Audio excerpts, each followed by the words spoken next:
Hello guys, welcome back to the channel. ഞാൻ വന്നിട്ടുള്ളത് നമ്മുടെ കൺകുവ റിവ്യൂ പറഞ്ഞവരെ കുറിച്ചിട്ടാണ് ഞാൻ പറയാൻ വന്നിട്ടുള്ളത്. അപ്പോൾ എല്ലാവർക്കും നമസ്കാരം. തുടങ്ങി.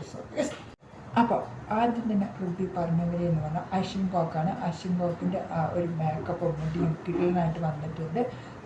എന്തുകൊണ്ടും കൺകുവയുടെ മേലെ നിൽക്കും ഒരു മാറ്റ് കൊണ്ട് ഉണ്ടാക്കിയ മറ്റും ഇതും സാധനങ്ങളെല്ലാം കൊണ്ടും വാഴ ഇലയും കൊണ്ടാണ് ചെയ്തിട്ടുള്ളത്. കിടലിനായിട്ട് വന്നിട്ടുണ്ടായിരുന്നു. കൺകുവയുടെ മേലെ നിൽക്കും എന്നാണ് പറയാനുള്ളത്. ഞാൻ സിനിമ കണ്ടിട്ടില്ല. അപ്പോൾ ഈ ഒരു റിവ്യൂ പറഞ്ഞിട്ടുള്ളതെന്ന് പറഞ്ഞാൽ അശ്വിൻ ഗോക്ക് പറഞ്ഞിട്ടുള്ളതെന്ന് പറഞ്ഞാൽ സിനിമ ഇഷ്ടപ്പെട്ടില്ല എന്നാണ് പറഞ്ഞിട്ടുള്ളത്. 400 കോടി വെറുതെ പോയി എന്നാണ് പറഞ്ഞിട്ടുള്ളത്. ഈ എല്ലാ റിവ്യൂവേഴ്സും പറയുന്നത് സിനിമ ഇഷ്ടപ്പെട്ടില്ല എന്നതിനെ കുറിച്ചിട്ടാണ് അവരുടെ പേഴ്സണൽ അഭിപ്രായമായിട്ട് പറയുന്നത്. ഞാൻ സിനിമ കണ്ടിട്ടില്ല. കണ്ടാണെങ്കിൽ എൻ്റെയും കുറച്ചുകൂടെ ഇതായിട്ട് പറഞ്ഞിട്ടുണ്ടാകും എന്നാണ് എനിക്ക് വിചാരിക്കാനുള്ളത്. പിന്നെ എല്ലാവരും പറയുന്നുണ്ട് ആ ഒച്ച നിലവിളി മാത്രമേ സിനിമയിലുള്ളൂ, ബാക്കിയൊന്നുമില്ല. എന്തിനാണ് എന്തോ ഇങ്ങനെ ഇമോഷണൽ മറ്റേ ഇത് കാണിക്കുന്നത് എന്നുള്ളത്. സൗണ്ടും ബാക്ക്ഗ്രൗണ്ട് മ്യൂസിക്കും കൊണ്ട് എല്ലാം കൊണ്ട് മോശമാണ് എന്നാണ് പറഞ്ഞിട്ടുള്ളത്. മറ്റുള്ളവരുടെ കോസ്റ്റ്യൂമിനെ കുറിച്ചിട്ടും പറയുന്നുണ്ട്. അതൊന്നും ശരിയായില്ല എന്നാണ് പറയുന്നത്. അശ്വിൻ ഗോക്ക് ആയിക്കോട്ടെ എല്ലാവരും പേഴ്സണലി ഈ ഒരു സിനിമയെ ഡീഗ്രേഡ് ചെയ്യുകയാണ് ചെയ്തിട്ടുള്ളത്.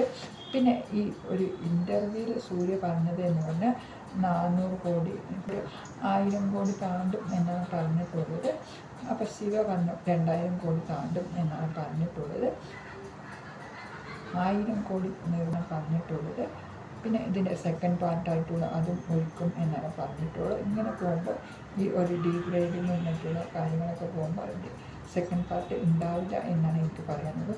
സൂര്യയുടെ അഭിനയത്തെക്കുറിച്ചിട്ടും അവർ പറയുന്നുണ്ട്, മോശമായിരുന്നു എന്നാണ് പറയുന്നത്. മറ്റുള്ളവർ പറയുന്നത് എനിക്കറിയുള്ളൂ, ഞാൻ കണ്ടിട്ടില്ല. പേഴ്സണൽ അഭിപ്രായമാണിത്. ഇത് ഞാൻ സൂര്യ ഫാൻസോ ഒന്നുമല്ല, ആരുടെയും ഫാൻസോ മറ്റുള്ള കാര്യങ്ങളോ അല്ല. എന്നാൽ പോലും പറയുന്നത് നമ്മൾ പറയുക വേണം. അതിപ്പോൾ ആരുടെ ഫാൻസായാലും ശരി, മറ്റുള്ളവരെ ഇഷ്ടപ്പെട്ടാലും ഇഷ്ടപ്പെട്ടില്ലെന്നും ഞാൻ എൻ്റെ അഭിപ്രായമാണ് പറയുന്നത്. ഈ സിനിമ ഞാൻ തിയേറ്റർ വാച്ചബിൾ കണ്ടിട്ടില്ല, മോശമായിരുന്നു എന്നാണ് പറയുന്നത്. അപ്പോൾ ഈ ഒരു മൂവി ഞാൻ ഓൺലൈനായിട്ടാണ് കാണാൻ തീരുമാനിച്ചിട്ടുള്ളത്. അങ്ങനെ ഉണ്ടായിരുന്നു എന്ന് പറയുന്നത് ഓൺലൈൻ വാച്ച് കണ്ടിട്ടായിരിക്കും പറയുന്നത്. അപ്പോൾ ഇത്രയേ ഉള്ളൂ ഗൈസ്.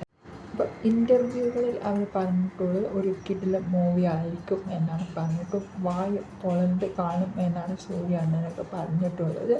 അതൊക്കെ ഇപ്പോൾ ബ്ലോപ്പായിരിക്കുകയാണ്. അത് വേറൊന്നും കൊണ്ടല്ല, ആർക്കും സിനിമ ഇഷ്ടപ്പെട്ടില്ല എന്നാണ് പറയുന്നത്. റിവ്യൂവേഴ്സും മറ്റുള്ള ഓഡിയൻസ് എല്ലാവരും പറയുന്നത് ഈ സിനിമ വായ പൊളന്നില്ല, അണ്ണൻ്റെ വായ ഒന്നും പൊളന്നില്ല എന്നാണ് പറയുന്നത്. അത് വേറൊന്നും കൊണ്ടല്ല, സിനിമയ്ക്ക് കഥയില്ല, സ്ക്രിപ്റ്റില്ല, മറ്റേ ബാക്ക്ഗ്രൗണ്ട് മ്യൂസിക്കൊക്കെ കൂടുതലാണ് എന്നൊക്കെയാണ് പറയുന്നത്. അത് സത്യമായിക്കാനുള്ള സാധ്യതയുണ്ട്. എല്ലാവരും ഒരേമാതിരി പറയുമ്പോൾ നമുക്ക് സെക്കൻഡ് പാർട്ട് വരുമോ ഇല്ലയോ എന്നൊന്നും നമുക്കറിയില്ല. അപ്പോൾ ഓക്കെ, ബൈ ബൈ.